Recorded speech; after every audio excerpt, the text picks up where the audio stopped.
हे students, तो हमने जो सीरीज स्टार्ट करी है जिसमें मैं आपको 5 हेड्स के मॉड्यूल के एक एक क्वेश्चन सॉल्व करवाऊंगी, उसी सीरीज में this is the third video जो कि आज हाउस प्रॉपर्टी हेड का होने वाला है।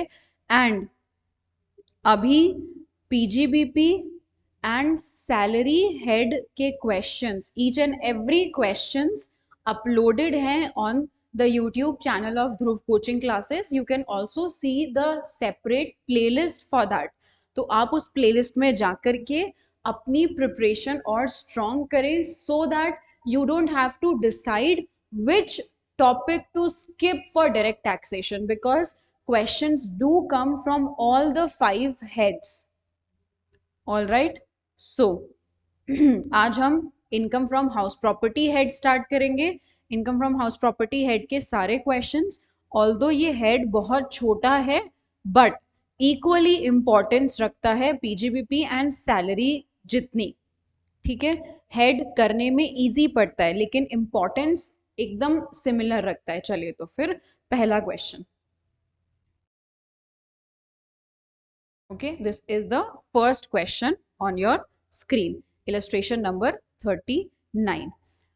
What does it says? बहुत ही इजी क्वेश्चन है, एक्सपेक्टेड रेंट कंप्यूट करना है। ठीक है, जीएवी दे रखी है, फेयर रेंट दे रखा है। तो हमारा जो एक्सपेक्टेड रेंट होता है वो होता है, सबसे पहले हम कंपेयर करते हैं म्यूनिसिपल वैल्यू और fair rent, whichever is higher. Higher वाले को कंपेयर करेंगे स्टैंडर्ड रेंट से, विच एवर इज लोअर हमारा बन जाता है GAV, whichever is lower हमारा बन जाता है expected rent. Then expected rent को एक्चुअल रेंट से कंपेयर करेंगे, विच एवर इज हायर हो जाएगा जीएवी। हाई लो हाई, ठीक। ओके, म्यूनिसिपल वैल्यू इधर है, फेयर रेंट भी दे रखा है, higher of the above compare करेंगे स्टैंडर्ड रेंट से, ये आपका एक्सपेक्टेड रेंट आ गया। बहुत ही इजी सा ये वाला क्वेश्चन था। Next question number 40, when there is neither unrealise rent nor vacancy period. मतलब इस क्वेश्चन में ना तो अनरियलाइज रेंट है और ना ही वेकेंसी पीरियड है, तब हमें कैसे सॉल्व करना है? सेम सॉल्व करने का तरीका वही है, ग्रॉस म्यूनिसिपल वैल्यू दे रखी है। ओके, सो म्यूनिसिपल वैल्यू और fair rent whichever is higher, 120 और standard rent whichever is lower. Standard rent जब भी नॉट एप्लीकेबल आ जाए तो आप हमेशा फर्स्ट स्टेप में जो हायर वाला आया है उसको लेंगे, दैट मीन्स 120। कंपेयर करेंगे एक्चुअल रेंट से 100, विच एवर इज हायर बन जाएगा GAV, that means house one की जीएवी होगी 120। एंड सिमिलरली आप बाकी सारे हाउसेस का भी कंप्यूट कर लेंगे। ध्यान रहे जो लास्ट वाला हाउस है ये था ही प्रीवियस ईयर में 10 महीने के लिए, वेकेंसी नहीं है, घर ही 10 महीने के लिए था। मतलब हो सकता है कि घर अप्रैल और मई में कंस्ट्रक्ट ही नहीं हुआ हो, घर बन के ही तैयार नहीं हो, तो इसलिए इधर 10 महीने हैं, ये ना वैकेंसी है और ना ही अनरियलाइज रेंट है। तो अब हमें क्या करना है, इन सबको 10 महीने के बराबर लेकर के आओगे एंड सेम प्रोसेस से जीएवी निकल जाएगी। Then 41, when there is unrealise rent but no vacancy. Unrealise rent तो है पर वैकेंसी नहीं है। अब अनरियलाइज रेंट का जो ट्रीटमेंट है वो ट्रीटमेंट क्या होता है? अनरियलाइज रेंट का एक ही ट्रीटमेंट होता है, एक्चुअल रेंट में से अनरियलाइज रेंट माइनस करना है। ऑल राइट, देख लीजिए आप इधर, सबसे पहले आपको म्यूनिसिपल वैल्यू दे रखी है, then you have fair rent, standard rent. ठीक है, सबसे पहले मैं हाउस वन आपको बता रही हूँ, बाकी के सिमिलर ही हैं।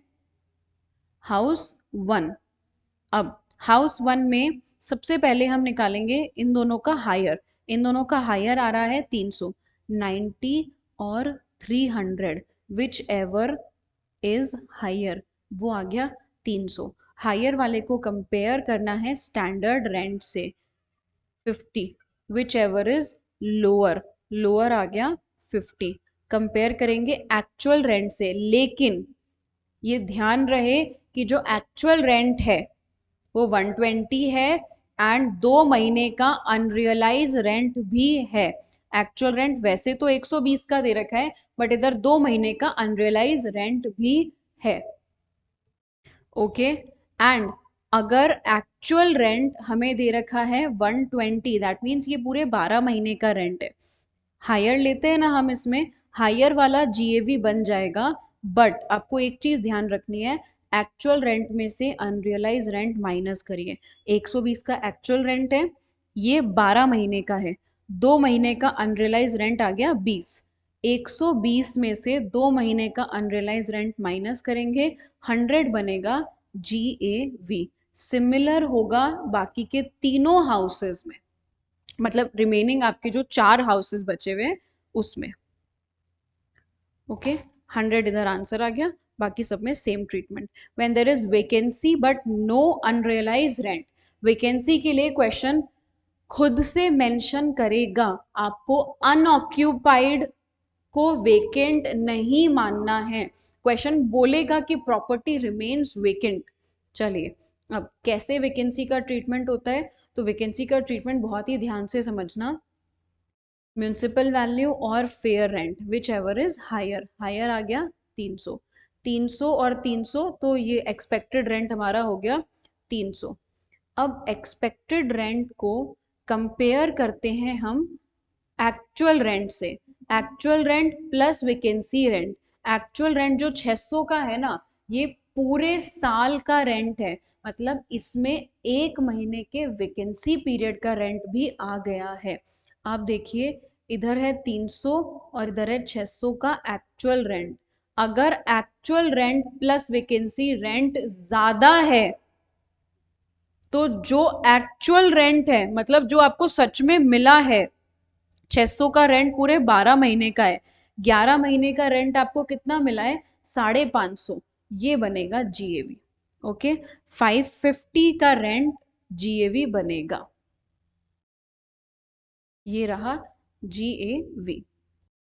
ओके, तो अब सिमिलर इसी तरीके से बाकी के सारे हाउसेस की भी जीएवी कैलकुलेट हो जाएगी। तो वैकेंसी पीरियड में ना आप एक चीज ध्यान रखना, जैसे अब ना मैं आपको एक बार सेकंड वाले का भी कंप्यूट करके बता देती हूँ। सेकंड वाले का यहाँ हम कंप्यूट कर लेते हैं हाउस 3 का, ठीक है, हाउस 3 का भी मैं आपको बताती हूँ।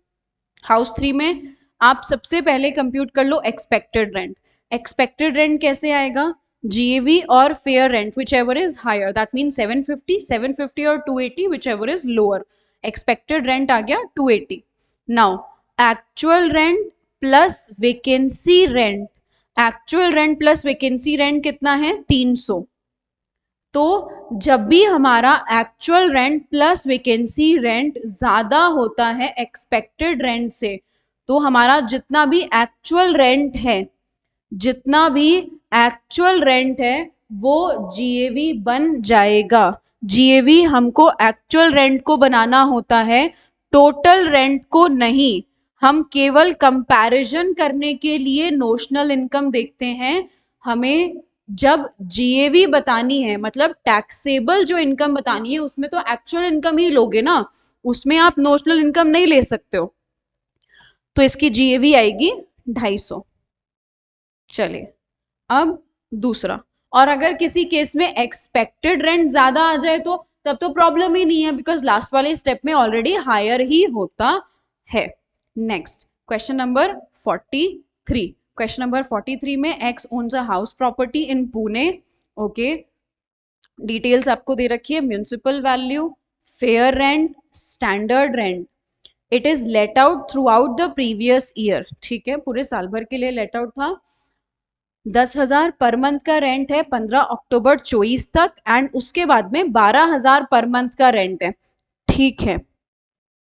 The property is transferred by X to Y on February 28, 2025।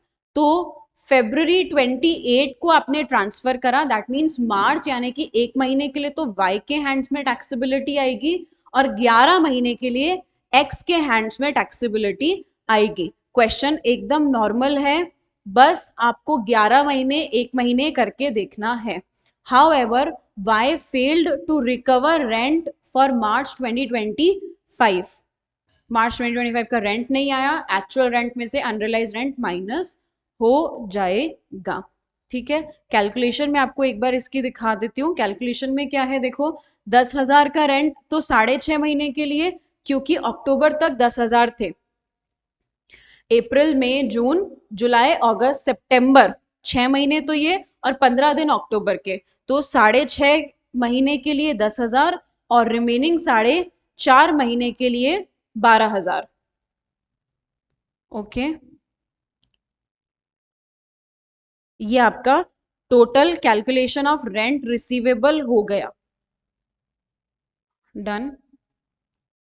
For 11 months, rent receivable for 11 months, right. ये इधर जो निकाला था हमने अभी, ये कैसे आएगा, जीएवी कैसे आएगा, तो 2 लाख को, 1,80,000 को और 2,10,000 को आप बांट दोगे 11 महीने और 1 महीने में, बिकॉज असेसी चेंज हो गए।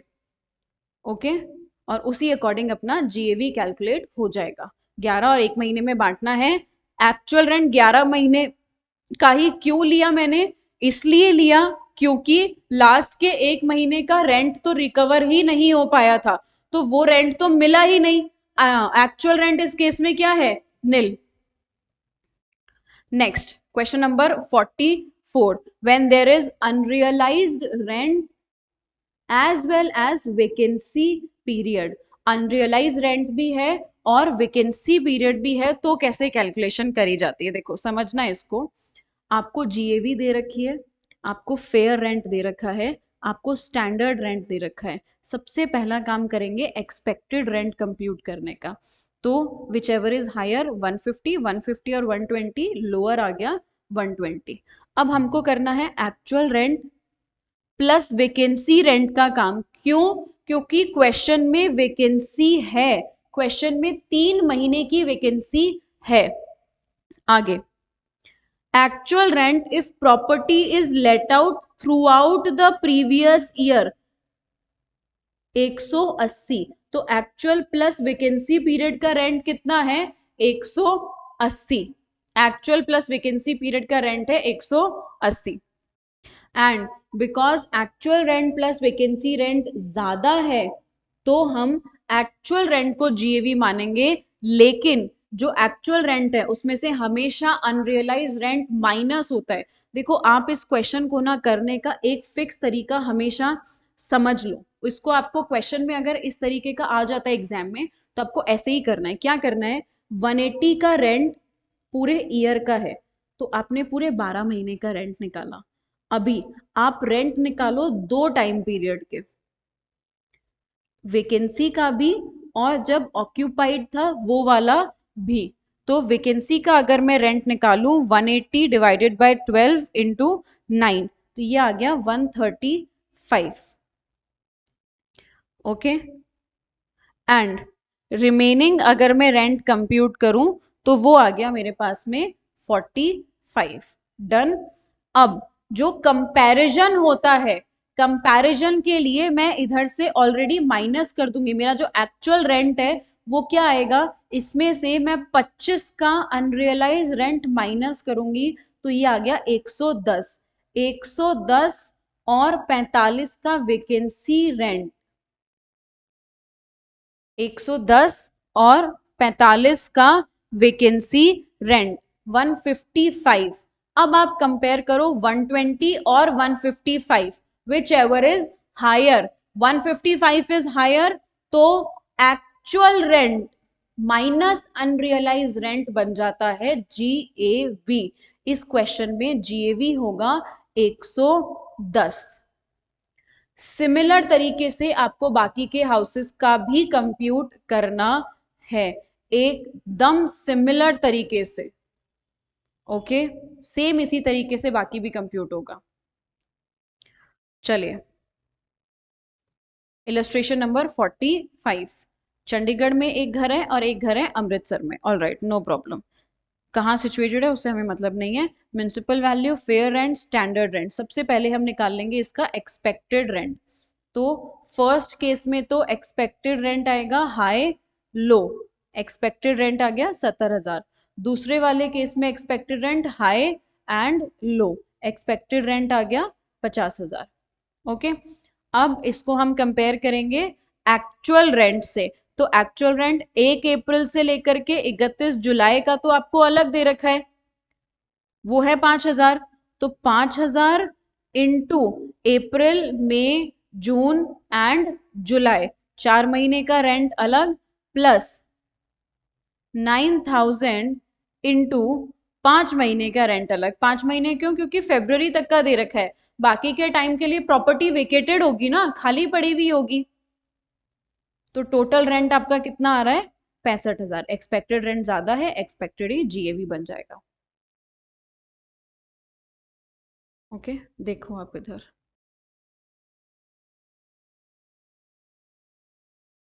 है ना, एक्सपेक्टेड रेंट ज्यादा है, एक्सपेक्टेड को ही हम क्या बना देंगे? जीएवी। और यही आपकी सबसे बड़ी गलती होगी, क्योंकि आपको कंपैरिजन करना होता है। जब भी वैकेंसी है, वैकेंसी पीरियड से कंपेयर करो हमेशा। वैकेंसी पीरियड से कैसे कंपेयर करेंगे? हमें क्या पता होगा? टोटल अगर आपका रेंट मैंने निकाल लिया 65,000, तो 65,000 का रेंट बन रहा है 9 महीने का, 65,000 का रेंट बन रहा है 9 मंथ्स का।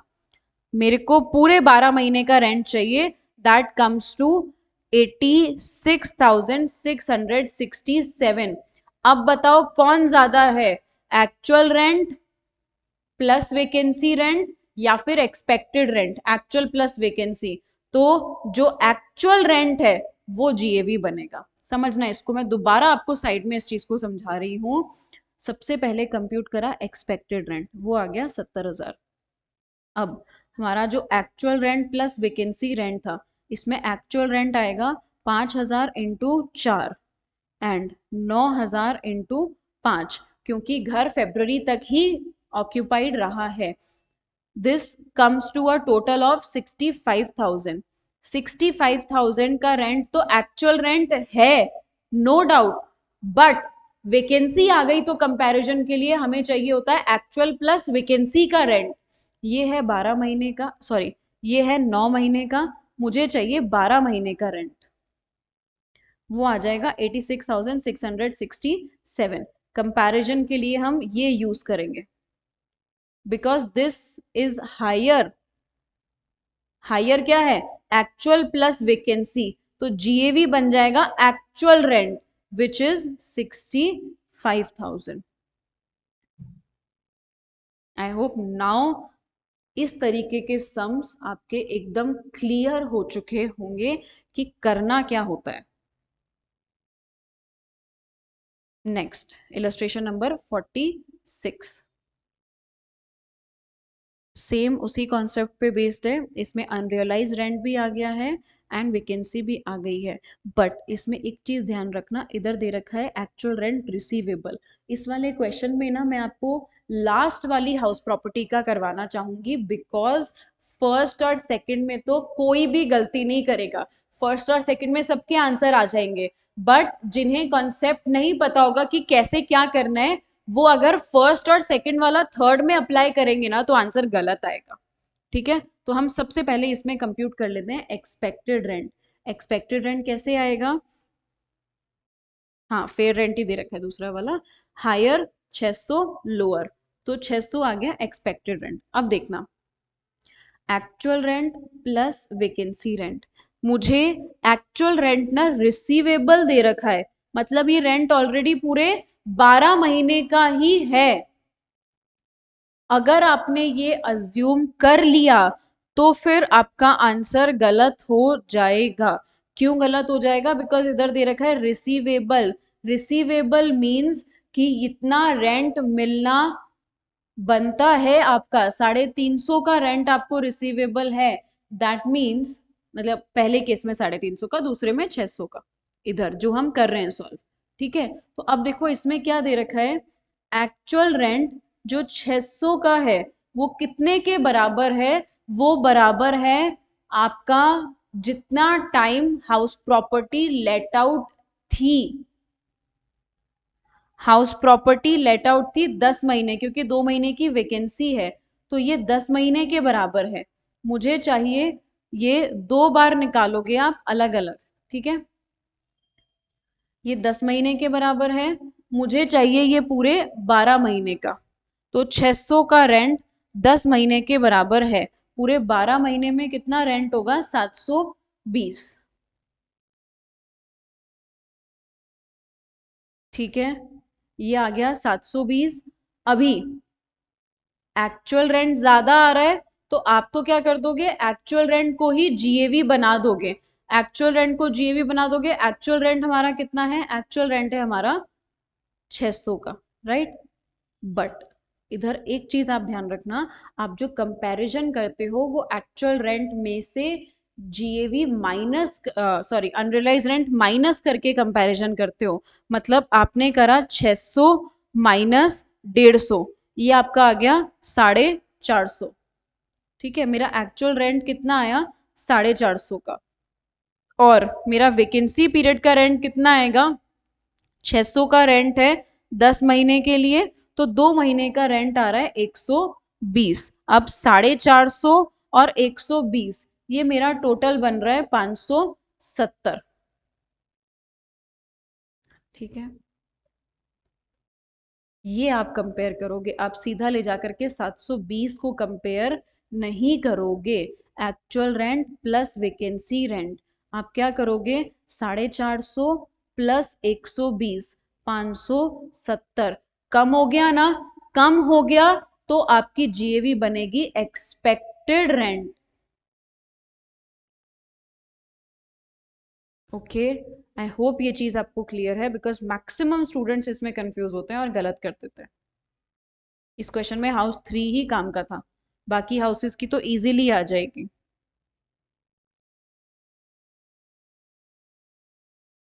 नेक्स्ट,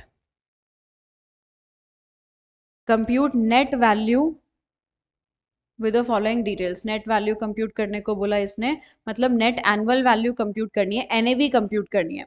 जीएवी में से म्यूनिसिपल टैक्स माइनस होकर के एनएवी आती है। अब पटना, आनंद, हैदराबाद और आपको अलग अलग जगह का दे रखा है। इसमें क्या है काम का, म्यूनिसिपल वैल्यू देखो, जीएवी आपको ऑलरेडी दे रखी है, जीएवी आपको ऑलरेडी दे रखी है। और सबसे पहले ना एडिशनल इंफॉर्मेशन पढ़ा करो, हाउस 3, हाउस 4, हाउस 6। तो इन 3 हाउसेज में ध्यान रखना। हाउस 1 पे आते हैं, जीएवी गिवन है, GAV is equals to 1 lakh. ठीक है, म्यूनिसिपल टैक्स कितना है, 5,000 का, माइनस 5,000 का म्यूनिसिपल टैक्स, एनएवी आ गई आपकी 95,000। This is done. ठीक है, एनएवी आ गई आपकी 95,000, कोई प्रॉब्लम नहीं थी इसमें। हाउस 2, जीएवी दे रखा है 2.5 लाख, और म्यूनिसिपल टैक्स का ना परसेंटेज दे रखा है। एक बात ध्यान रखना, municipal tax includes sewerage and water tax. तो टोटल परसेंटेज निकालोगे, टोटल परसेंटेज आप 18% किसका करोगे, 2 लाख का। 2 लाख का 18% आप करोगे एग्रीगेट 36,000, और वो माइनस होगा आपका एज म्यूनिसिपल टैक्स। आपको एग्जाम में इसको डायरेक्टली नहीं करना है, शो करके आना है अलग अलग टैक्सेस। ठीक है, तो दूसरे हाउस का आ गया 2,14,000। नाउ हाउस 3, हाउस 3 के बारे में इधर भी डिटेल थी, ध्यान रखना। क्या है हाउस 3, 180 की जीएवी है, 5% का म्यूनिसिपल टैक्स है, 1,000 का सीवरेज टैक्स है, 5 का वाटर टैक्स है। परसेंटेज वाइज देखें तो 10% लगेगा। 10% किसका करोगे आप, 3 लाख का 10% करोगे, तो 30,000 वो, और 1,000 मतलब ये, तो 31,000 हो गया। 1,80,000 में से 31,000 माइनस करेंगे। लेकिन अभी एडिशनल इंफॉर्मेशन पढ़ लेते हैं। म्यूनिसिपल टैक्स 2001 का लेकर के 23-24 तक का 2 लाख का बन रहा था, जो कि आपने इस ईयर में पे करा है। तो म्यूनिसिपल टैक्स की डिडक्शन मिलती है पेमेंट बेसिस पर। आपको 1,80,000 की जीएवी में से 2,31,000 का म्यूनिसिपल टैक्स की डिडक्शन मिलेगी। तो हमारा जो एनएवी है वो नेगेटिव में आ गया 51,000, क्योंकि आपने 2 लाख का म्यूनिसिपल टैक्स अब जाकर के पे करा है। तो जब भी पे करा है डिडक्शन मिल जाएगी। हाउस 4 के लिए बोला म्यूनिसिपल टैक्स 25-26 का अभी पे करा है, एडवांस बेसिस पे डिडक्शन नहीं मिलती है। अगर आपने आउटस्टैंडिंग म्यूनिसिपल टैक्स अभी पे करा है तो ही डिडक्शन मिलती है। ओके, इधर आप क्या करोगे, टोटल लगा करके 25% 4 लाख का, और डिडक्शन दे दोगे डायरेक्टली, अलग अलग कुछ भी नहीं करना है। ठीक है, टोटल लगाओगे 25%, 4 लाख का, तो 1 लाख आएगा। 1 लाख की रिडक्शन दे दोगे, जीएवी आ गया 4 लाख। हाउस 5 के बारे में कुछ इन्फॉर्मेशन अलग से थी नहीं, तो नॉर्मल होएगा। हाउस 6 देखो, जीएवी है, जीएवी में से 10% तो ये, 6 लाख का 10% ये, और 1 हजार का सीवरेज टैक्स है। देखना हाउस 6 के लिए क्या करना है आपको। ऑल द चार्जेस म्यूनिसिपैलिटी के 80% पे हुए हैं। ओनर ने कितने पे करे हैं? ओनर ने पे करे हैं 50%। आप ना डायरेक्टली जितना भी अमाउंट है, जैसे मैं बात करूं म्यूनिसिपल टैक्स, म्यूनिसिपल टैक्स 10% है ना, तो ये बन रहा है टोटल 60 हजार। 60 हजार का 50% ओनर ने पे करा है, और इधर 1 हजार का 50% ओनर ने पे करा है। तो आप डिडक्शन कितनी लोगे? 30 हजार की, और इधर से मिलेगी आपको 500 की, 3500, मतलब 35, हाँ 30,500 की डिडक्शन आप ले लोगे total, 30,500। Done. Next 48। 48 interest on loan से रिलेटेड है। बहुत सारे अलग अलग केसेस दे रखे हैं इसमें। Question number 48, interest on loan आता है हमारा 24B सेक्शन में। A, interest on loan taken for repair of house property, assess the information provided for his house property for computing interest on loan। ठीक है, 20 हजार repair of house property allowed है। Interest on loan taken for purchasing house property 50% paid, payment basis का इसमें कोई भी ऐसा अलग से कुछ नहीं है, पे करो नहीं करो इंटरेस्ट की डिडक्शन आपको मिल जाएगी।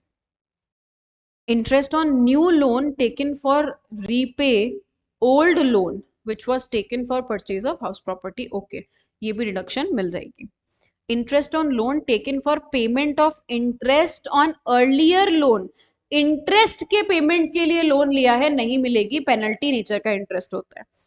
Interest on loan for payment of municipal tax, municipal tax के पेमेंट के लिए इंटरेस्ट ले रहे हो, ये तो नहीं ही मिलेगी। Interest on loan by mortgaging house property 3 for business purpose, business purpose का बिजनेस पर्पस में ट्रीटमेंट करना यहां नहीं होगा। Interest on loan for reconstruction of house property 1, okay, paid outside India without TDS, outside India आप बिना TDS काटे कोई भी पेमेंट करते हो, वो पेमेंट डिसअलाउड हो जाता है, एंड दैट टू 100%। इधर तो कुछ है ही नहीं, लेकिन interest on loan for reconstruction of house property 2, TDS has not been deducted and no payment, ये भी 100% डिसअलाउड हो जाएगा। ठीक है, आगे interest on loan on mortgage of house property 1 for renovation, ठीक है, अलाउड है, ये आप इसको देख लेना एक बार। नेक्स्ट 49, 49 इंटरेस्ट ऑन लोन का अच्छा इलस्ट्रेशन है, इसको समझना। Calculate interest on loan allowed for assessment year 2021 to 25-26, 20-21 से लेकर के 25-26 तक का आपको पूरा हिसाब किताब देना है। चले, लोन कब लिया था? लोन लिया था आपने 1 जनवरी 16 को 5 लाख का @20%। कंस्ट्रक्शन कब स्टार्ट हुआ?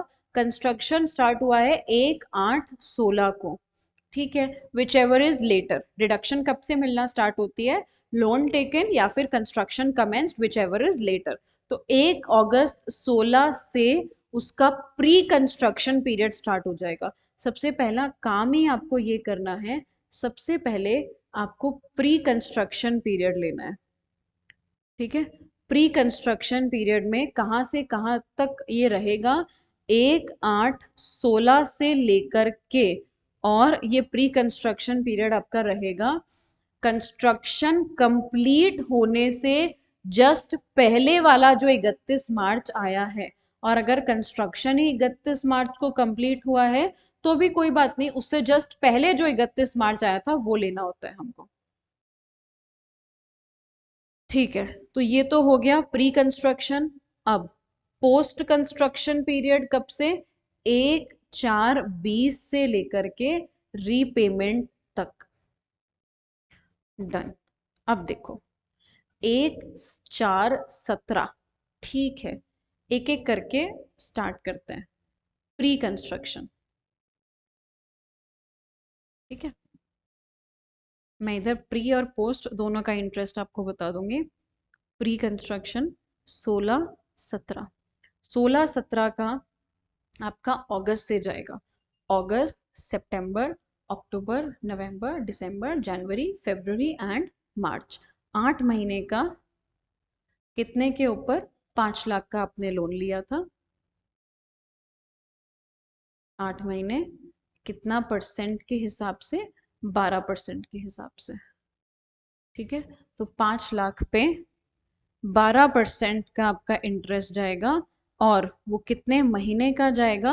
वो जाएगा आपका 8 महीने के लिए, ठीक है। 5 लाख पे 12% के हिसाब से 8 महीने का इंटरेस्ट बन गया आपका 40,000। दूसरा 17 18, 17 18 में एक चीज ध्यान रखना, आपने ना रीपेमेंट कर दिया, तो अब 5 लाख का लोन नहीं बन रहा है, अब लोन बन रहा है 4 लाख का। कितने टाइम के लिए? पूरे के पूरे 12 महीने के लिए। 4 लाख पे 12%, 12 महीने के लिए 48,000 का लोन हो गया, ठीक है। 18 19 कोई रीपेमेंट करा है क्या? नहीं, 18 19 में कोई रीपेमेंट नहीं है। 19 20 में भी कोई रीपेमेंट नहीं है, और 20 21 तो उधर से शुरू होगा, ठीक है। 19 20, हाँ, ठीक है। यहाँ पर कितना होगा? 12 12 महीने का 4 4 लाख पे सेम इंटरेस्ट लगेगा, 48,000 तो आप टोटल लगाओ कि आपका प्री कंस्ट्रक्शन पीरियड का कितना इंटरेस्ट गया। 48,000 तो आपका गया 3 बार, और 40,000 गया एक बार, 1,84,000। ये आपको मिल जाएगा 5 इक्वल इंस्टॉलमेंट्स में, पोस्ट कंस्ट्रक्शन पीरियड के साथ में, 36,800। अब इसके बाद पोस्ट कंस्ट्रक्शन पीरियड की कैलकुलेशन करते हैं। तो पोस्ट कंस्ट्रक्शन पीरियड 19 20 इधर गया, 20 21, 21 22, 22 23, 23 24 और 24 25। 20 21 में 1 लाख का लोन रीपेमेंट हो गया, 4 लाख का लोन था, अब बच गया कितने का? 3 लाख का। 3 लाख का लोन 12% के हिसाब से 12 महीने पे बन गया 36,000 रुपये। ये बन गया इसका पूरा का पूरा 12 महीने के लिए 36,000, ठीक है। फिर रिपेमेंट कब कराए? फिर इसने रिपेमेंट कराए 1 4 23 को। तो आप यहां तक निश्चिंत रहो, सेम अमाउंट आएगा 36,000 36,000, सेम। अब 23 24 में तुमने पेमेंट करा कितने का? 1 लाख का, 1 लाख का पेमेंट कर दिया, तो अब इधर बच गया लोन 2 लाख, 24,000। अब 1 7 24 को पेमेंट करा है 1 लाख का, 1 7 24, इसका मतलब 2 लाख का लोन तो आपके पास कितने टाइम के लिए था? अप्रैल मई एंड जून, 3 महीने के लिए। और 1 लाख का लोन हो गया आपके पास 9 महीने के लिए। तो ये अलग अलग इंटरेस्ट कंप्यूट कर लोगे, एंड ये क्वेश्चन सॉल्व हो गया। देखो आप इधर, 3 महीने का अलग और 9 महीने का अलग, ठीक है। ये रहा 15,000, और ये साथ साथ में प्री कंस्ट्रक्शन का इंटरेस्ट भी चल रहा है। चलिए, नेक्स्ट क्वेश्चन 50। मिस्टर राजेश की 2 हाउस प्रॉपर्टी है, दोनों की दोनों लेट आउट है, हाउस 1 हाउस 2। इसमें क्या खास है इस क्वेश्चन में? Municipal value, fair rent, standard rent, expected rent आ जाएगा दोनों का, ठीक है। उसके बाद एक्चुअल रेंट दे रखा है, अनरियलाइज रेंट है, वैकेंसी वगैरह का कोई सीन नहीं है। एक्चुअल रेंट में से आप माइनस कर दो, आपका एक्सपेक्टेड रेंट कितना आएगा? हायर 90, एक्सपेक्टेड रेंट हो गया आपका 90। और एक्चुअल रेंट कितना था? एक्चुअल रेंट है वैसे तो 1 लाख का, लेकिन माइनस होगा अनरियलाइज रेंट, तो ये आ गया 92,000 का। हायर लेते हैं, जीएवी हो गया 92,000, ठीक है। जीएवी हो गई 92,000। अब जीएवी में से माइनस होता है म्युनिसिपल टैक्स, म्युनिसिपल टैक्स का परसेंटेज लगता है म्युनिसिपल वैल्यू के ऊपर, तो आपको म्युनिसिपल टैक्स माइनस करना है। लेकिन क्वेश्चन ने बोला हाउस वन का म्युनिसिपल टैक्स अभी भी अनपेड है, तो माइनस नहीं कर पाओगे आप, नील आ गया। एनएवी भी सेम, एनएवी में से दो डिडक्शन मिलती है, 30% and interest on loan. 30% directly इसका करना है एनएवी का। इंटरेस्ट ऑन लोन कितना है, इंटरेस्ट ऑन लोन आपको दे रखा है 10,000, पूरी डिडक्शन मिल जाएगी। ठीक है, सेकंड वाले हाउस में क्या है, देखो ये जो लाइन है ना, loan taken for construction is still unpaid, ये लाइन इररेलेवेंट है, इसका कोई मतलब नहीं है। दूसरे वाले हाउस में, जो मुंबई वाला हाउस है, उसमें भी सेम इसी तरीके से आपकी जीएवी कैलकुलेट हो जाएगी, राइट। जीएवी में कोई प्रॉब्लम नहीं है। म्युनिसिपल टैक्स, अब देखो इसमें कितना बन रहा है, इसमें म्युनिसिपल टैक्स बन रहा है 1,000 का, लेकिन एज पर एडिशनल इंफॉर्मेशन आधा म्युनिसिपल टैक्स टेनेंट ने पे करा है, तो ओनर को ओनली 50% की रिडक्शन मिलेगी, मतलब 500 की। उसके बाद नील है ये, तो ओनली 30%। ये दोनों इग्नोर करने वाली चीजें हैं, कुछ भी डिडक्शन नहीं मिलती हाउस प्रॉपर्टी हेड में apart from 30% of NAV। Okay, आप इधर देख लो ध्यान से, एनएवी आ गया 30% नील, एंड ये अपना सॉल्व हो गया।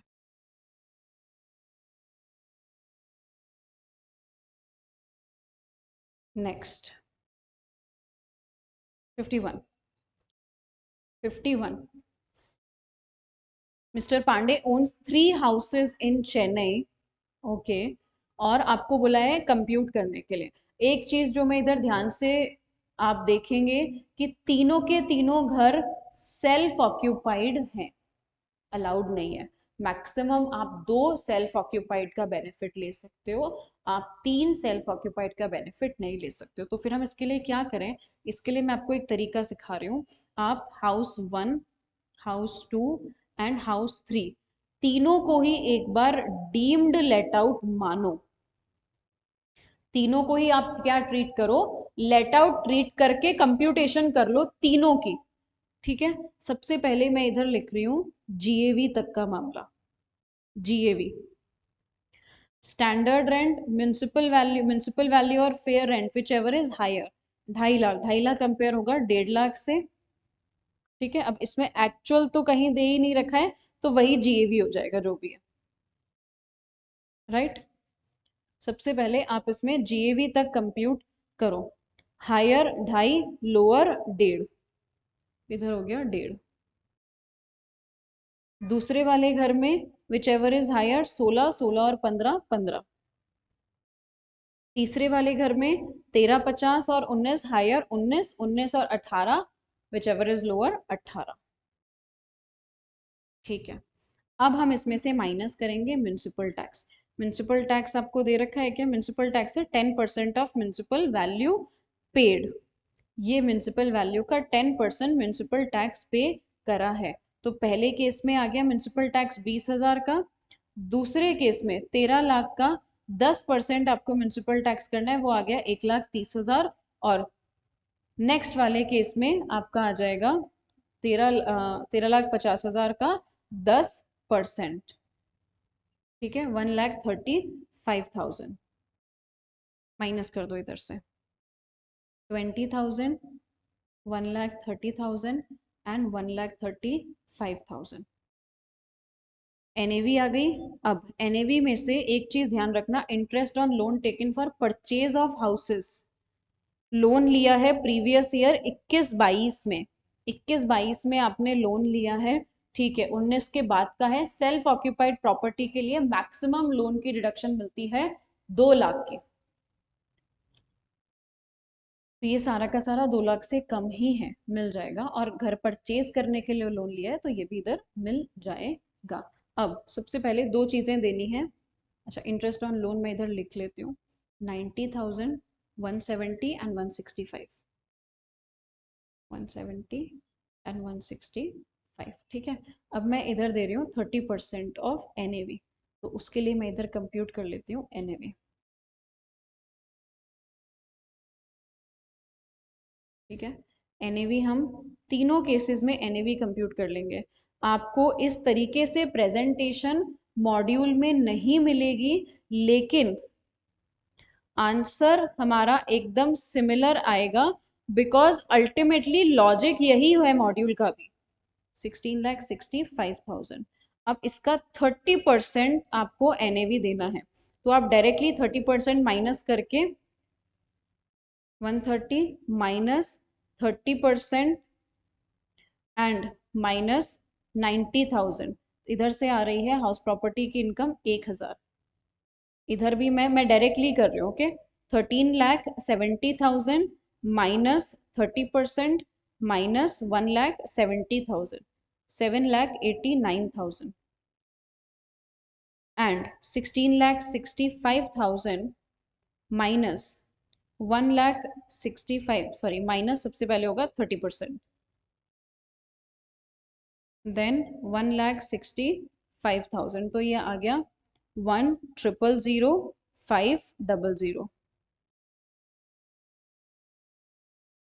1,000,500। ओके, अब आप चेक करो कि इन तीनों में से कौन सा हाउस प्रॉपर्टी की इनकम सबसे ज्यादा आ रही है। हाउस 3 की इनकम सबसे ज्यादा आ रही है, तो हम इसे हाउस प्रॉपर्टी, देखो जिनकी भी इनकम सबसे ज्यादा आ रही है ना, आप उसे ट्रीट करोगे सेल्फ ऑक्यूपाइड, ओके। और जिसकी इनकम कम आ रही है, आप उसे ट्रीट करोगे डीम्ड लेट आउट, क्योंकि लेट आउट पे टैक्स लगता है। सेल्फ ऑक्यूपाइड तो वैसे ही नील हो जाएगा, तो ये हो जाएगा सेल्फ ऑक्यूपाइड, ये भी हो जाएगा सेल्फ ऑक्यूपाइड, और ये हो जाएगा डीम्ड लेट आउट। ओके, ऐसे आपको कंप्यूटेशन करनी है, ऐसे आपको पता लगेगा कि कौन सा हाउस सेल्फ ऑक्यूपाइड है एंड कौन सा डीम्ड लेट आउट है। अब लेट आउट की कंप्यूटेशन तो ऑलरेडी आपने करी हुई है। सेल्फ ऑक्यूपाइड में मैक्सिमम इंटरेस्ट ऑन लोन कितना मिलेगा, 2 लाख। इधर से इनकम आ गई 1,000 की, इधर से नेगेटिव का आ गया 2,000, तो net income from house property आ गई आपकी। लॉस आ गया आपको हाउस प्रॉपर्टी का 199।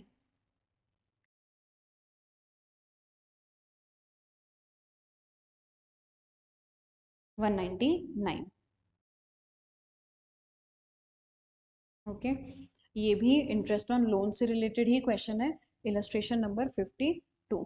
Shri Jayaram has a house property used for own residence, self occupied है, for 9 months and remaining 3 months के लिए अनयूज्ड थी। तो जो अनऑक्यूपाइड प्रॉपर्टी या अनयूज प्रॉपर्टी होती है उसे भी सेल्फ ऑक्यूपाइड ही मानते हैं। आपको जीएवी दे रखा है, फेयर रेंट दे रखा है, स्टैंडर्ड रेंट दे रखा है, ठीक है। यहाँ से हमारी जीएवी निकल जाएगी, municipal rent, fair rent, standard rent, इसको कैलकुलेट करके, मतलब इसको यूज करके हमारी जीएवी कंप्यूट हो जाएगी। Repair expenditure ignore, municipal tax पे करा है 5,000 का during the year, all right, minus हो जाएगा जीएवी में से, एनएवी आ जाएगा। Compute income from house property assuming the following cases of interest on loan, तो हम डायरेक्टली यही डिस्कस कर लेते हैं। सबसे पहला, he borrowed 1 lakh at the rate 12% simple interest, ठीक है। 1 लाख रुपए इसने बोरो करे 12,000 पे, 17,898 में, 17 अगस्त 98 में, 99 से पहले का अगर आपका लोन होगा सेल्फ ऑक्यूपाइड प्रॉपर्टी के लिए, मैक्सिमम डिडक्शन मिलती है 30,000 की, ओके। तो मैक्सिमम डिडक्शन आपको कितनी मिलेगी इस केस में, 30,000 की, लेकिन इधर तो मैक्सिमम इंटरेस्ट बन रहा है 12,000 को, तो 12,000 पूरा का पूरा मिल जाएगा। लिमिट 30,000 की है क्योंकि लोन 99 से पहले का है। 10 लाख 12% 98 का लोन है, वही मैक्सिमम लिमिट 30,000। अब यहाँ पर एक्सीड कर रहा है, 1,20 बन रहा है, तो हम मैक्सिमम इंटरेस्ट की रिडक्शन देंगे 30,000 की। 5 लाख रुपए 12% से बोरो करे 99 में, ओके। कंस्ट्रक्शन के लिए बोरो करे हैं, कंस्ट्रक्शन कंप्लीट भी टाइम से हो गया।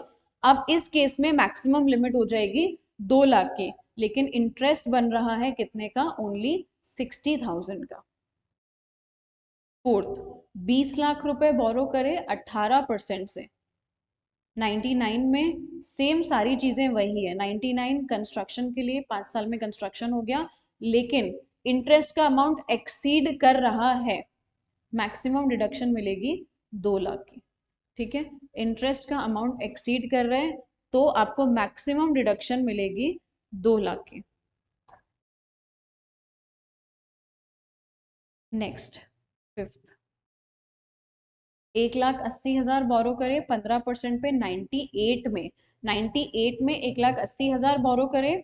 अब उसके बाद में 10 लाख और बोरो करे 10% से 99 में, for construction still unpaid, construction complete हो गया। 10 लाख वाले लोन पे तो इसको मिल जाएगा टोटल कितना, 10 लाख वाले लोन पे इसको 2 लाख की डिडक्शन मिल जाएगी। इधर वाले लोन पे इसको रिडक्शन मिलेगी मैक्सिमम 30,000 की।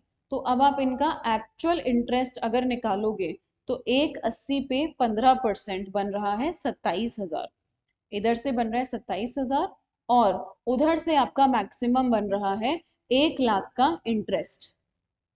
ओके, मैक्सिमम इंटरेस्ट इधर से कितना बन रहा है, 1 लाख का, तो इधर डिडक्शन इसको मिल जाएगी 1,27,000 की। आगे 5,12%, 2001 रिपेयर, रिपेयर के लिए मैक्सिमम डिडक्शन होती है 30,000 की, रिपेयर पर्पस के लिए अगर आप लोन लेते हो तो। आगे 1,80,000 15%, इसमें वही 1,80,000 15% है, तो यहाँ पर तो कितना आ रहा है 27,000। और इधर लेकिन एक्सीड कर रहे हैं 20 लाख पे, आप लगा रहे हो 14% का इंटरेस्ट, तो ये हो जाएगा 2,80,000 का।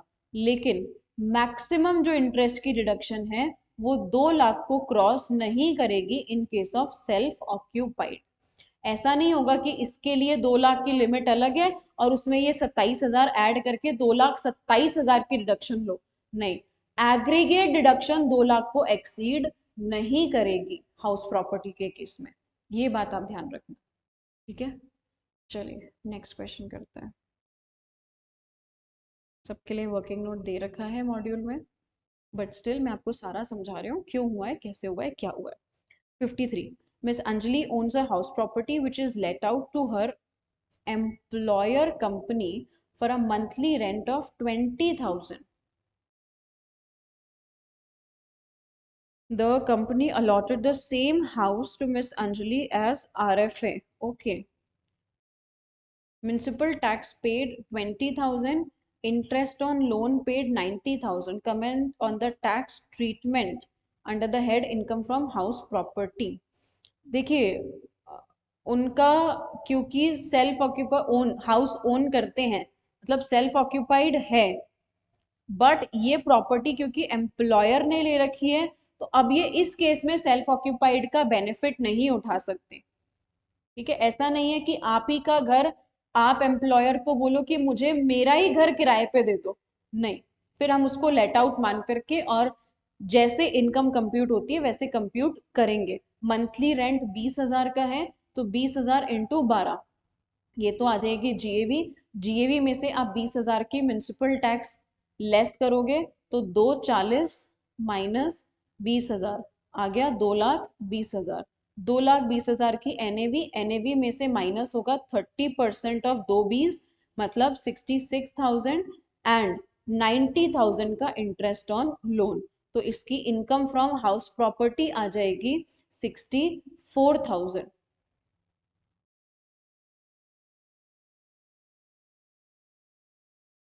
ये 54 वाला भी सेम है जो अभी मैंने आपको एक गणेश वाला क्वेश्चन करवाया था, इसमें बस ये ध्यान रखना हाउस 4 का ट्रीटमेंट पीजीबीपी में होगा, यहाँ नहीं होगा।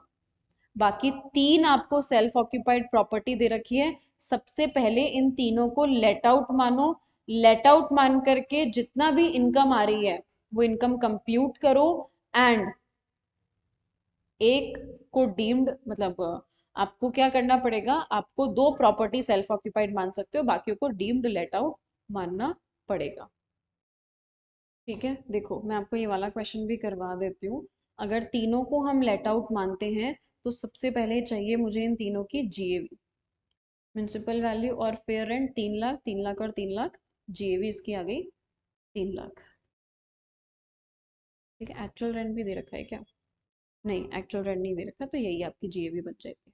ठीक है, सेकंड वाले हाउस में 2 और 2 कंपेयर करेंगे तो 2 लाख आपकी आ गई GAB। 7 और 6 हायर आ गया 7, इधर भी 7 lakhs minus municipal tax. Municipal tax आपको कितना दे रखा है? 15%, 15%, 15%। 15% किसका? म्यूनसिपल वैल्यू का। तीनों केसेस में म्यूनसिपल वैल्यूज अलग अलग है। सबसे पहले 3 लाख का 15%, तो पहले वाले केस में म्यूनसिपल टैक्स आ गया 45,000। दूसरे वाले में आपको करना है 2 लाख का 15%, तो आपका म्यूनसिपल टैक्स आ गया 30,000। एंड तीसरे वाले में आपको करना है 7 लाख का 15%, 1,05,000। ठीक है, ये आपकी आ गई है NAV। माइनस करके आपकी NAV आ गई। NAV आ गई पहले वाले केस में 2,55,000, दूसरे वाले केस में माइनस करके आपकी NAV आ गई है 1,70,000, और तीसरे वाले केस में माइनस करके आपकी NAV आ गई है 5,95,000। ये हो गई NAV तक का काम। अब इसमें से फिक्स एक काम होता है 30% देने का। ठीक है, तो 30% हम डायरेक्टली दे देंगे इधर इंटरेस्ट ऑन लोन, और यहाँ पर आ जाएगी income from house property. Let out माना है, लेट आउट में इंटरेस्ट ऑन लोन की कोई भी लिमिट नहीं होती है। लोन कब लिया है, क्या लिया है, उस चीज से कोई भी मतलब नहीं है। 40, 10, 2,10,000। ओके, लेट आउट में कोई लिमिट नहीं होती है, इस बात का ध्यान रखना। इंटरेस्ट ऑन लोन 40, फिर क्या था, 10 और 2,10, 40, 10 और 2,10। इनकम फ्रॉम हाउस प्रॉपर्टी 2,55,000 में से माइनस करेंगे 30% एंड माइनस करेंगे 40,000, तो ये आ गया 1,38,500। 1,38,500। दूसरा वाला करेंगे तो आपका आ जाएगा 1,70। 1,70 में से माइनस करेंगे 30% एंड माइनस करेंगे 10,000, तो ये आपका आ गया 1,09,000। फिर 5,95,000, उसमें से माइनस करेंगे हम 30%, और 30% में से माइनस करेंगे 2,10,000, तो ये आपका आ गया 2,06,500। अब जिसमें भी इनकम सबसे ज्यादा आ रही है, जैसे कि ये वाला और ये वाला, इन दोनों को मान लेंगे लेट आउट, और ये हो जाएगा सेल्फ ऑक्यूपाइड। मतलब एक को लेट आउट मानते हैं, सॉरी, सबसे कम इनकम वाले को हम लेट आउट मानेंगे। ठीक है, आप इसमें क्या करोगे, आपको एक को लेट आउट मानना है, जिसकी इनकम सबसे कम आ रही है आप उसको ट्रीट करोगे लेट आउट, और जिनकी इनकम ज्यादा आ रही है आप उसको ट्रीट करोगे सेल्फ ऑक्यूपाइड। मॉड्यूल में अगर आप देखोगे ना, तो हाउस 1, हाउस 3, हाउस 2, सब मतलब ये सारे के सारे ऑप्शंस ना अलग अलग करके दे रखे हैं। बेटर ऑप्शन क्या है, 1 और 3 सेल्फ ऑक्यूपाइड और सेकंड लेट आउट।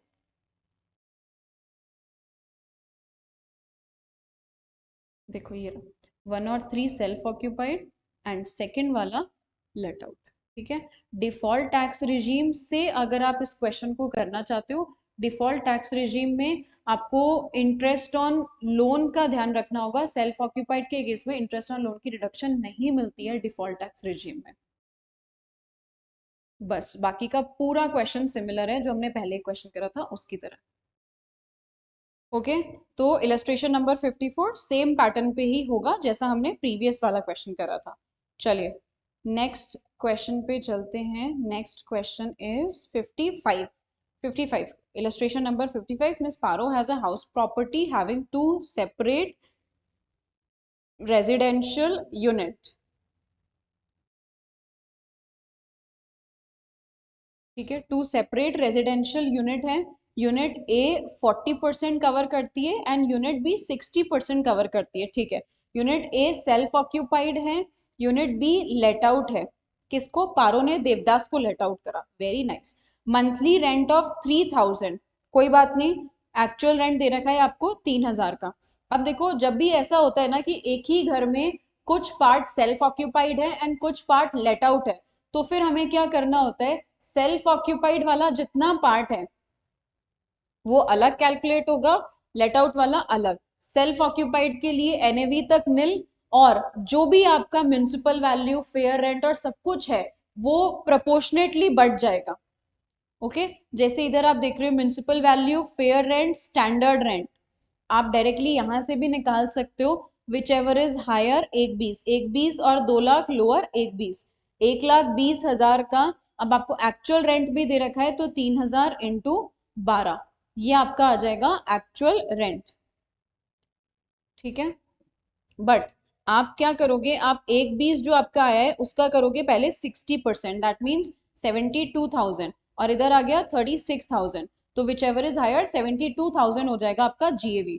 जीएवी में से municipal tax 10%, 10% of what, 1 lakh, but उसका होगा 60%, मतलब कि 6,000 आएंगे। Interest on loan, interest on loan आपका जाएगा 30,000। ठीक है, उसको भी आप बांट दोगे, सब कुछ 40-60 में डिवाइड होगा, सब कुछ, everything. Standard deduction self occupied के लिए नील, लेट आउट के लिए 30%, 30% of NAV, and last and finally answer आ गया। सब कुछ आपको 40-60 में डिवाइड कर देना है। Next 56, mister Rana uses his house property for self occupation,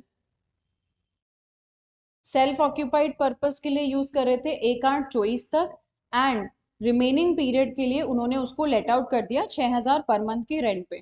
compute his income from house property.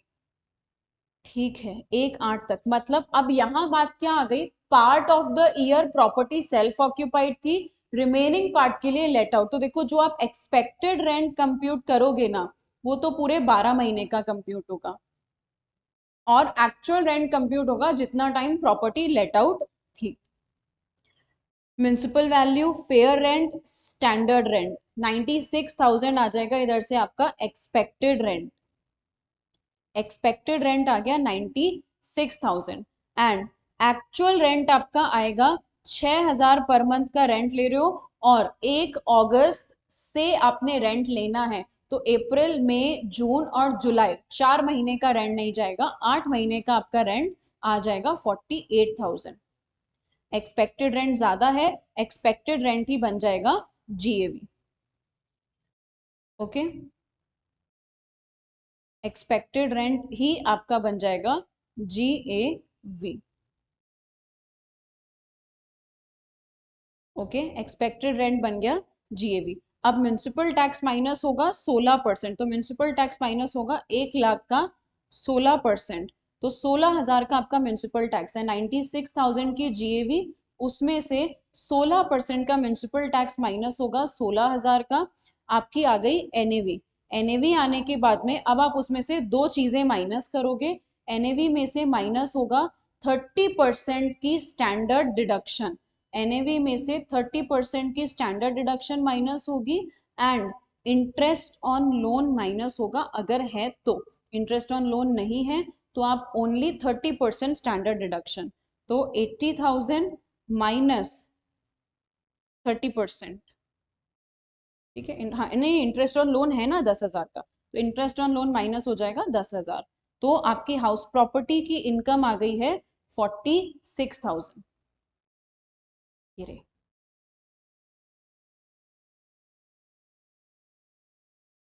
Okay, illustration number 56, how shall your answer differ if in the above illustration property is let out to tenant from 1/4 से 1/12, फिर मतलब बीच में vacancy आ गई, vacancy आ गई तो आप इसमें vacancy वाला ट्रीटमेंट कर दोगे जैसा हमने ऊपर पढ़ के आए।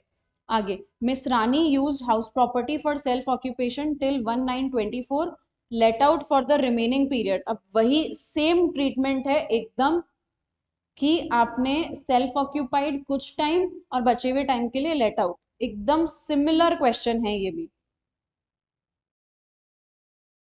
Mister 59, mister Ajnabi has a house property in Cochin, house property के दो इक्वल रेजिडेंशियल यूनिट्स हैं, यूनिट 1 सेल्फ ऑक्यूपाइड है, ठीक है, तो ये जितना भी है ना सब कुछ आधा आधा हो जाएगा, 1:1, एंड उसमें जो सेल्फ ऑक्यूपाइड यानी कि यूनिट 1 है वहां की एनएवी तक नील हो जाएगा, और दूसरे यूनिट का GAV as it is calculate हो जाएगा, सेम सब कुछ वही है। 9 मंथ्स के लिए लेट आउट दिया, 10,000 पर मंथ, तो 90,000 का आपका रेंट आ जाएगा। 3 महीने सेल्फ ऑक्यूपाइड थी, कोई उसमें प्रॉब्लम नहीं है, एक्चुअल रेंट आ जाएगा बस। ठीक है, यूनिट 1 में तो आपको क्या करना है, यूनिट 1 तो आपका जीएवी तक निल, यूनिट 2 की जीएवी एज यूजुअल कैलकुलेट हो जाएगी, बस आधा आधा करना मत भूलना। Illustration number 60, mister Lucky Ali owns a house property 1420 to school for a monthly rent of 10,000। रेंट में कोई चेंज नहीं आया था 31/3/24 तक। 1/4/24 को कोर्ट के डिसीजन की वजह से रेंट जो है वो इंक्रीज हुआ टू 12,000 पर मंथ। इसका मतलब 2,000 पर मंथ से रेंट बढ़ा 1/4/22, तो मतलब 22/23 और 23/24 का रेंट अब आपको 2,000 रुपए पर मंथ के हिसाब से 2 साल के लिए बढ़ा करके देना है। 2,000 का रेंट आपका जाएगा पर मंथ, तो पूरे साल का हो गया 24,000 और 2 साल का रेंट हो गया 48,000। ये आपको अरियर ऑफ रेंट रिसीव हुआ है, अरियर ऑफ रेंट में से 30% की डिडक्शन मिल जाती है, रिमेनिंग 70% इज टैक्सेबल। 33,600।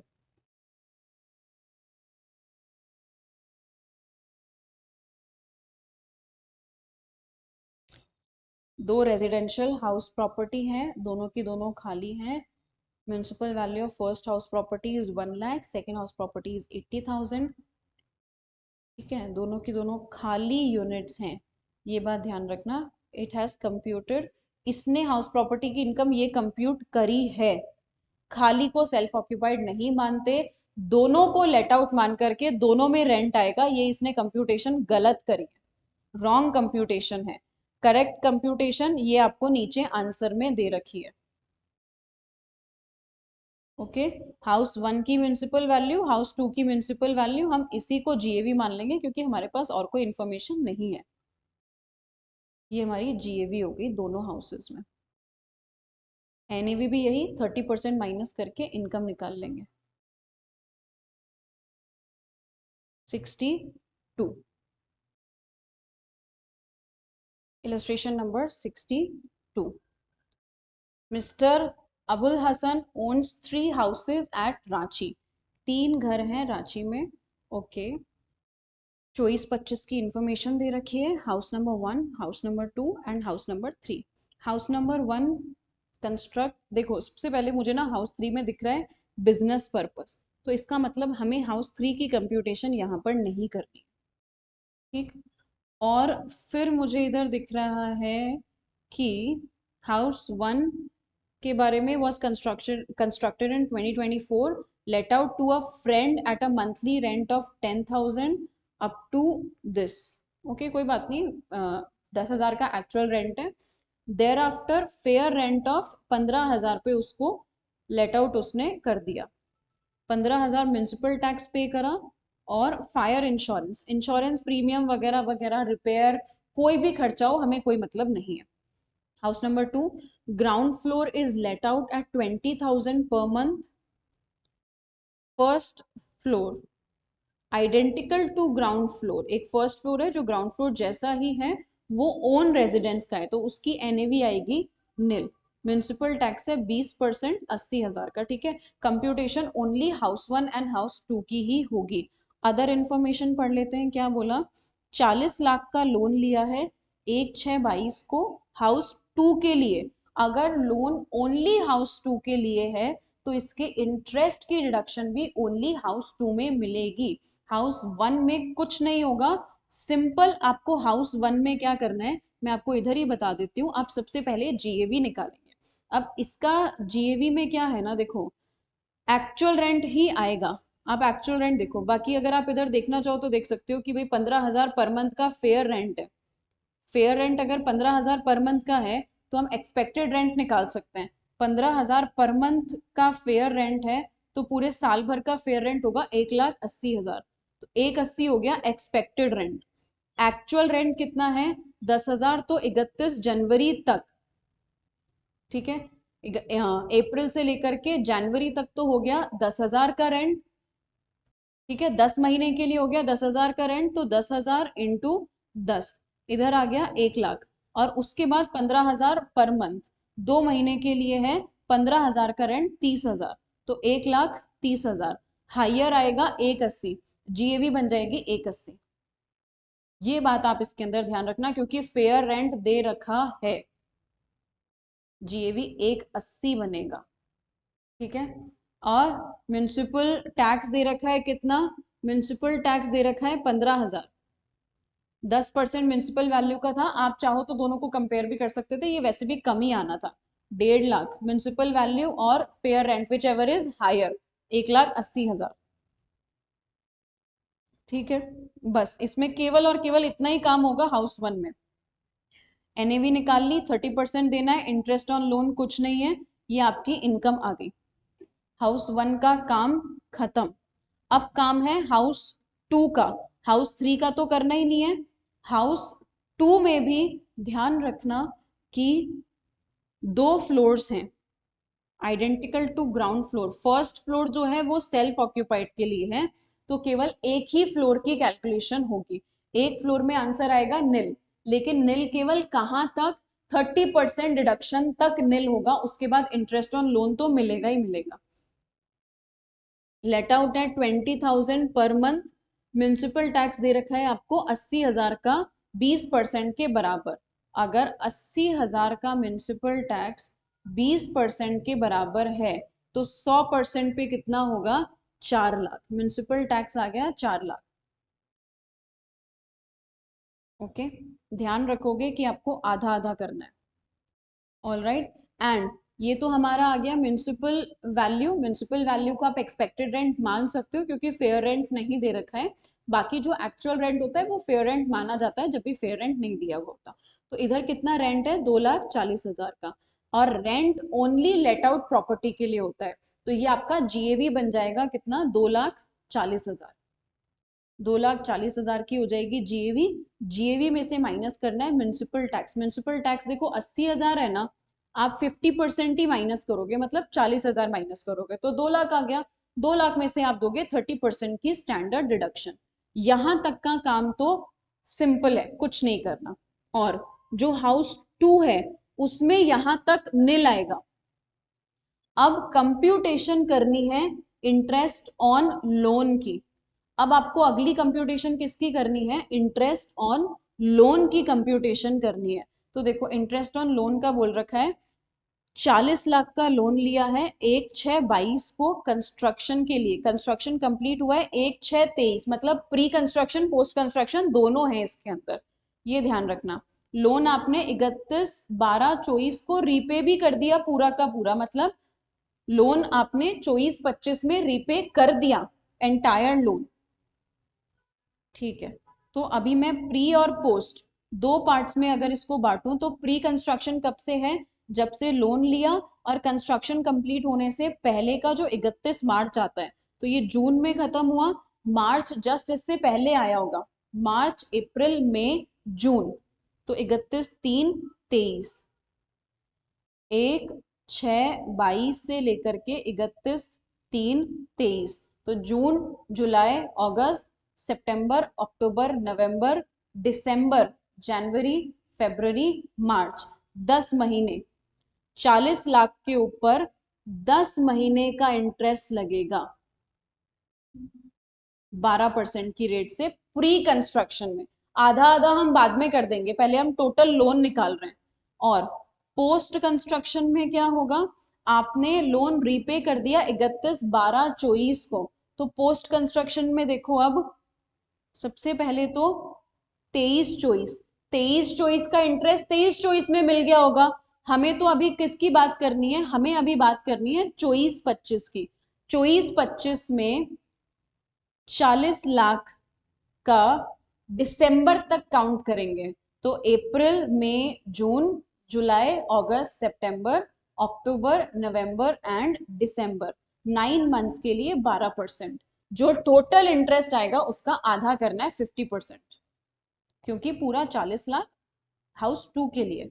ठीक है। देखो पहले तो 10 महीने का हो गया, जैसा मैंने इधर बताया था आपको कि ये तो निकलेगा 10 महीने का और वो निकलेगा 9 मंथ्स का। ये 10 महीने का हो गया, 1/5 हिस्से में डिडक्शन मिलती है तो 1/5 आ गया। और पोस्ट कंस्ट्रक्शन आ गया आपका 9 मंथ्स का। टोटल इंटरेस्ट कितना हो गया, इधर आ गया 3,60,000 प्लस 80,000। टोटल इंटरेस्ट आधा डिडक्शन मिल जाएगी क्योंकि हाफ सेल्फ ऑक्यूपाइड के लिए था। Done done done done, 2,20,000 reduction मिल जाएगी आपको इधर, और सेल्फ ऑक्यूपाइड में रिडक्शन मिलेगी 2 लाख। ये हो गया हमारा illustration number 62। Next is illustration number 63। 63 वाला बहुत इजी है, इसमें कुछ बहुत ज़्यादा डिफिकल्ट है नहीं। दो घर हैं कोलकाता में, दोनों घर को ध्यान से देख लो आप, क्योंकि जो हाउस ए है, let out to an employee of the business of Sarju 5,000 which is necessary for the purpose of business। Business के काम के लिए लेट आउट करा है, बिजनेस के काम के लिए लेट आउट करा है। ये जाएगा आपका पीजीबीपी हेड के अंदर, ये आपका हाउस प्रॉपर्टी हेड में नहीं आएगा, हाउस बी आएगा हाउस प्रॉपर्टी हेड में। इसमें 3 एक जैसे फ्लैट हैं, आइडेंटिकल फ्लैट्स। पहला फ्लैट ओन बिजनेस तो वो भी नहीं आएगा, दैट मीन्स कैलकुलेशन होगी ओनली 2 फ्लैट्स की। सेकंड फ्लैट सेल्फ ऑक्यूपाइड है, एनएवी तक आ जाएगी नील, ओनली आपको इंटरेस्ट ऑन लोन की डिडक्शन मिलेगी इस केस में। Third flat is let out at a monthly rent of 15,000। Third flat is let out at a monthly rent of 15,000। Monthly rent दे रखा है, इसी को हम फेयर रेंट मान लेंगे और उस अकॉर्डिंग इसकी कैलकुलेशन हो जाएगी। बाकी पूरा काम एकदम सेम है। इधर देखो म्यूनिसिपल वैल्यू मतलब म्यूनिसिपल टैक्स दे रखा है 20,250, 5% के बराबर है। तो म्यूनिसिपल वैल्यू कितनी होगी, 4,05,000 पूरे घर की है ना। इसका 1/3 निकालेंगे तो 1,35,000।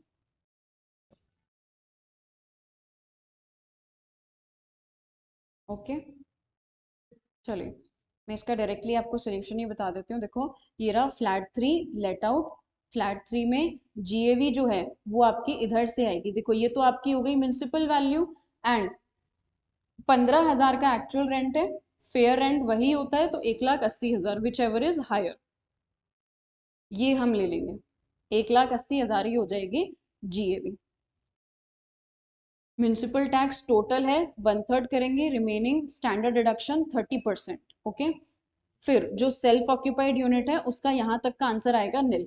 कंप्यूटेशन ओनली किसकी करनी है, कंप्यूटेशन ओनली करनी है आपको इंटरेस्ट ऑन लोन की। इंटरेस्ट ऑन लोन के बारे में क्या बोला, 20 लाख का लोन है, एक साथ 21 को लिया है, construction of house B, construction was completed on 1/6/23। एक साथ 21 को अगर आपने लोन लिया है और कंस्ट्रक्शन कंप्लीट हो गया है 1/6/23 को, तो ठीक है, 1/7/21 से लेकर के 31/3/23 तक तो जाएगा प्री कंस्ट्रक्शन पीरियड में। और हमको तो केवल करंट ईयर से मतलब है, तो 24-25 में आपको पोस्ट कंस्ट्रक्शन वाला इंटरेस्ट का डिडक्शन मिल जाएगा। प्री कंस्ट्रक्शन का 5 साल में इक्वली मिल जाएगा। ओके 20 लाख, सबसे पहले ईयर वाइज मैं इसको बांट देती हूँ, 21-22 और 22-23। प्री कंस्ट्रक्शन मिलेगा आपको 21-22 और इधर मिलेगा आपको 22-23। ठीक है 20 लाख, 20 लाख पे, लेकिन ये महीने याद रखना कि 1 जुलाई से है, तो जुलाई अगस्त सितंबर अक्टूबर नवंबर दिसंबर जनवरी फरवरी एंड मार्च। तो पहले मिलेगा 9 मंथ्स के लिए, उसके बाद 20 लाख पे मिलेगा पूरे 12 महीने के लिए। टोटल इंटरेस्ट 1/5 डिडक्शन में हो जाएगा और करंट ईयर का तो पूरा मिल जाएगा। ये देखो ये दिखा देती हूँ मैं आपको, ये रहा 9 मंथ्स 12 मंथ्स टोटल आ गया 4/20, 1/5 करोगे 1/5 हो गया 84,000। पोस्ट कंस्ट्रक्शन पूरे 12 महीने का आ गया 20 लाख पे 12%। ओके तो टोटल इंटरेस्ट आपका हो गया 3/24, इसका करना है 1/3, 3,24,000 का आप करोगे 1/3 तो 1,08,000, 1,08,000 इधर और 1,08,000 इधर। Next 64 Ram and R co-owners of the property 75-25 as it is calculation करनी है जैसे होती है, और जितनी भी इनकम आ रही है दोनों में 75 और 25 के हिस्से में बांट दो। 65 भी सेम है, 60% 40% है। आप कंप्यूट करो इनकम फ्रॉम हाउस प्रॉपर्टी और दोनों में 60-40 के रेशियो में उसको डिवाइड कर दो, कुछ भी अलग नहीं करना है, ठीक है। ये ऑलरेडी 60-40 में कर रहा है, आप टोटल निकाल करके भी 60-40 में कर सकते हो। Okay, with this we are done with the house property head.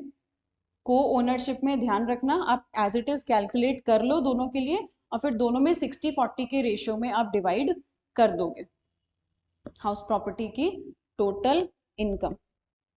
Okay, या तो आप स्टार्टिंग से अलग अलग कर सकते हो या फिर लास्ट में जाकर के 60-40। And with this we are done with our house property head. Okay, next जो हेड अपलोड होगा वो होगा capital gain. Next capital gain head आएगा, house property head. I hope आपका इससे बहुत अच्छे से प्रिपेयर हो जाएगा। Thank you so much.